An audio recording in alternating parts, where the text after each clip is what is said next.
The other day I was talking to an MSP that is attempting to use a collaboration tool to improve their remote work experience.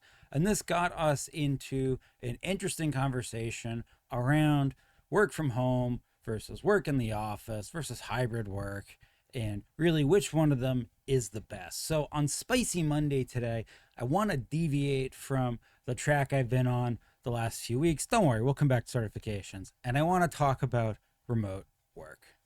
I'll leave you kind of with my spicy take to begin with. If remote work makes you feel uncomfortable, maybe the problem isn't your team. It's probably your systems, or even worse, might be you. I've been working with remote teams back since the mid-2000s, really before most of the modern collaboration tools were available, back when all you really had for this was Skype. And I've been a student for far longer than I should have been, both remotely and on campus. And I've also been collaboratively gaming with online friends since the early 90s. So depending on how you want to skin this, that's 30 years of different levels of remote experience in the last 15 years specifically to this conversation today. When people talk about remote work being a new challenge, it's not new. It's just the first time you've had to notice the problem. There really is no role in an MSP that absolutely has to be in one location, and there are plenty of MSPs to support both styles being a successful business model. If you all hot in the comments to go say that. The debate isn't remote versus in office. It's structured work versus sloppy work. In office feels easier, especially if you're a manager. And not because it's better, but because it just hides the bad habits. You think about it this way. I got to pedal a bike. Working in office is most of the time like having to pedal that bike downhill. Objectively, it's easier. We all know that. You're going downhill, gravity will help you out. It's also important to remember that the functionality of the pedals themselves is way less important if you're rolling downhill. The wheels need to work, the brakes need to work, but the pedaling, the actual mechanisms of the bike, really the thing that makes the bike a bike and not just a cart with wheels on it, that kind of doesn't matter as much when you're going downhill, does it? Remote work is the opposite. Remote work is pedaling uphill. And not that remote work is more work, but in that those pedals in their functionality become critical. You need gears that work properly. Systems, process, and communication. And the minute you're no longer just being dragged downhill by the gravity, suddenly you start noticing that those pedals don't work, that the chain is slipping, that a bunch of the gears don't work, and it feels harder. It's not just the bike, it's also the rider. If I'm going downhill, I don't really need to be that skilled, if you think about it. And even if I am actually zero skilled, I will probably stay up on that bicycle simply because of how bicycles work and the momentum gained. Yeah, I'll have a problem when I crash into something, but that's future. I don't feel the pain of the crash while I'm rolling downhill. But if I'm pedaling uphill, I need to know how to pedal. I need to know how to balance on a bike, which is much harder when it's going slow. I need to have the strength to do it. So if you think about the management competency and capacity required to arrive at the same result, somebody sort of zipping by on the road, which one requires a better bike rider? Well, going uphill requires a better bike rider. And which one requires I want to say more competent, but which one requires a, manager who knows how to ride? Yeah, work from home. There have been a lot of studies done. So I say all of that. There is science that backs up both arguments, both points here. Obviously, I don't have scientific research. I only have my anecdotal evidence. I'm simply saying my anecdotal evidence probably outweighs most of the armchair research many of you are going to do. Sorry. Let's talk about biases. So I think one of the biggest completely understood by everybody biases in this argument, it just doesn't get talked about because it feels weird and gross, is proximity bias. I mean, quite simply, you trust what you can see until you can't. This isn't just a micromanager's a micromanager, which we'll get into in a minute thing. literally in office, you can see, not only as a manager can you see employees being productive, other employees can see employees being productive. And in an industry where the disc profile of the type of person we tend to hire in an MSP is pretty low D, we tend to hire a lot of people who are either neurodivergent or have at least adopted neurodivergent behavioral elements. You're in an environment where basically like group accountability and motivation for staying on task are incredibly important to everybody, not just managers or employees, to everybody. And when you're all in a room together, that is just easier. There's no way around that. Brain science supports that. The way you were designed as a human supports that. You look at other mammals and it supports that. We are designed to make and reinforce decisions by being in a group. That does not mean you are sheep. I am not saying you are sheep or lemmings. It does mean that as a species, we were designed to reference decision making and validate our motivations off of the rest of the unit. That is so much easier when we can all see and hear each other. All of us have proximity bias. So if you're sitting over there and you're saying, oh no, it's just my manager, he wants to be able to see what I'm doing, the micromanager, that could be micromanaging, and you're probably not wrong, but you want that too. How many of you, for employees, have worked at an MSP where your perception of what you can see the manager doing has affected your perception of the manager? And in fact, let's screw MSP, Dilbert or office comedy. The manager usually has like their own office and a traditional cubicle setup. So the manager is not visible. And what has been the long running joke for the last 60 years?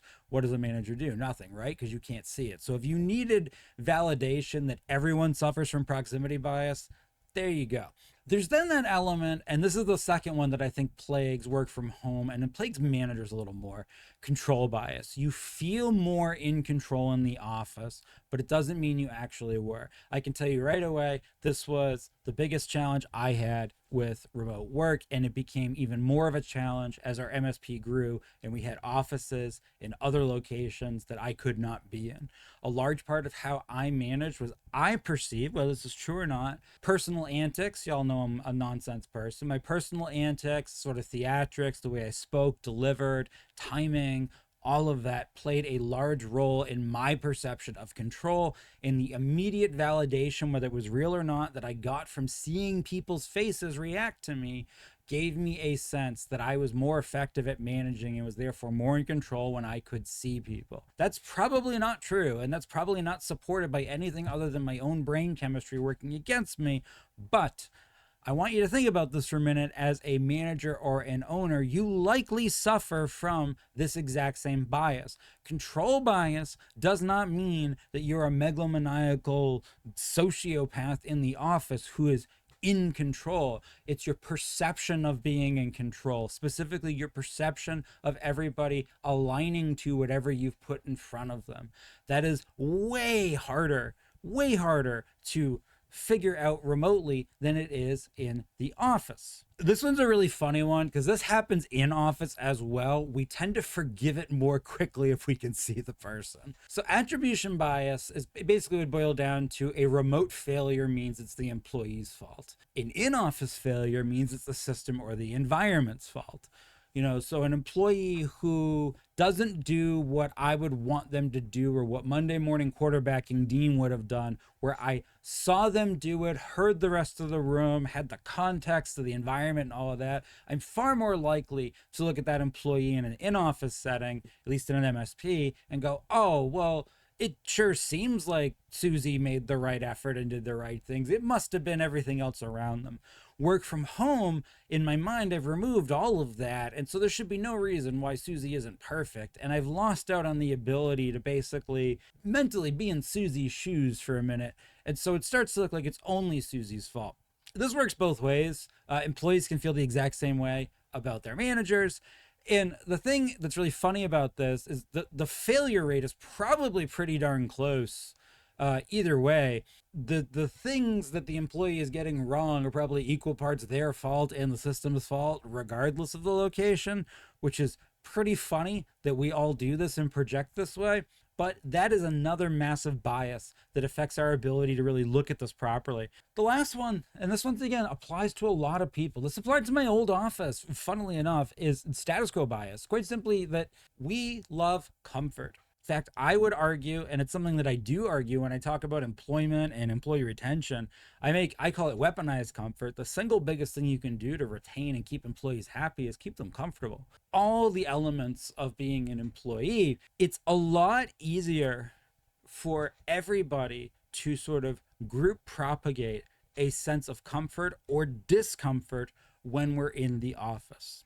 That doesn't actually mean everybody is or isn't more comfortable. Remember, we're not actually talking right now about which is better. We're talking about why we have such a hard time having a proper conversation around which is better. You want people back because it feels comfortable, not necessarily because it is functional. So remote didn't break your culture or your process. It just turned the lights on and showed you all the clutter and cobwebs. So work from home, it really just exposes everyone's sloppiness.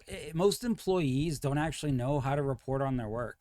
They were never taught to do that. The systems almost always are not set up properly. Even if the dashboard is set up, the process or hygiene around data entry to support it is almost never as robust or as dialed in as you think it is. I know, I've met a lot of you. Remotely, you go to check in, on the daily or pull your metrics. It comes across as micromanagement because it never had to be structured before.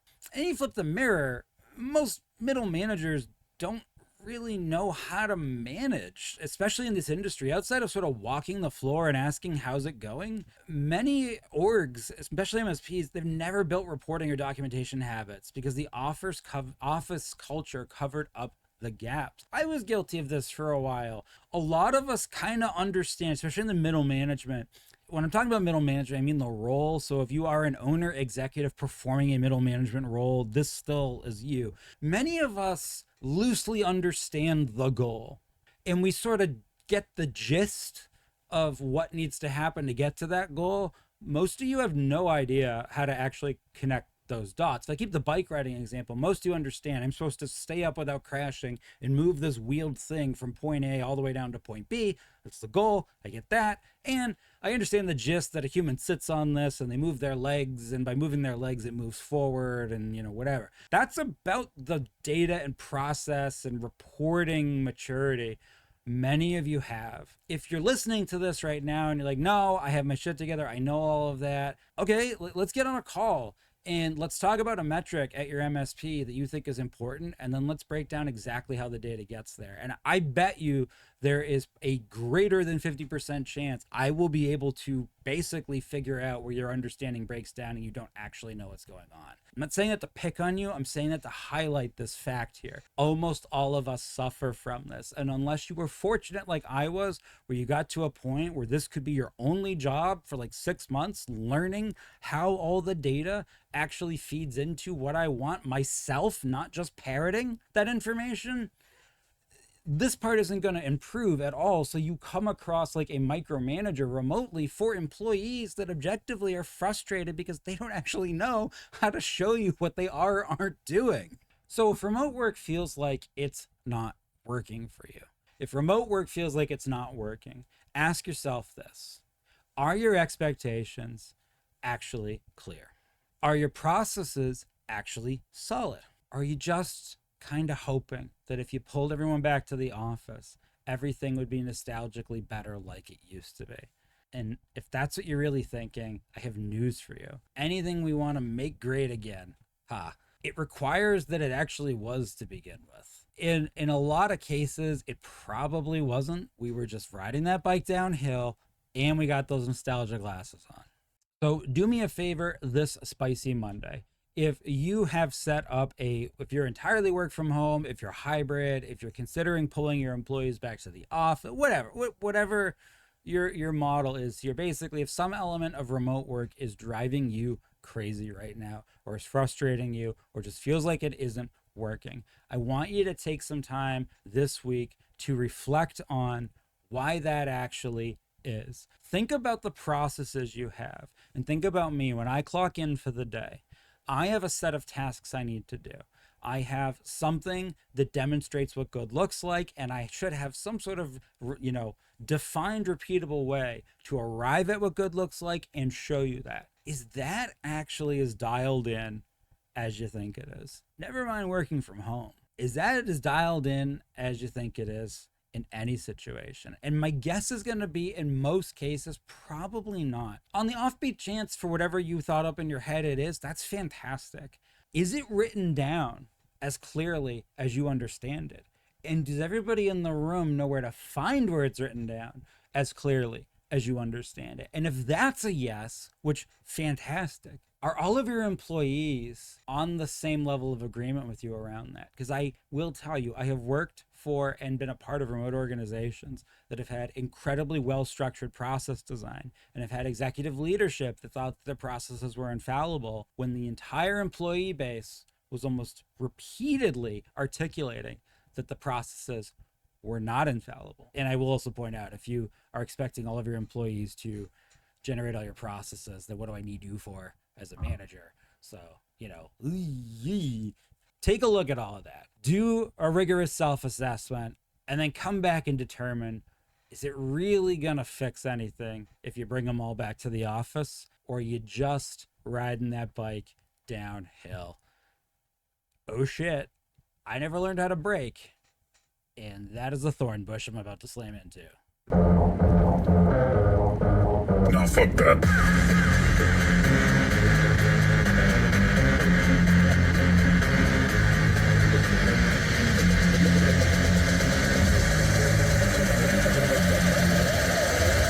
I like to move it.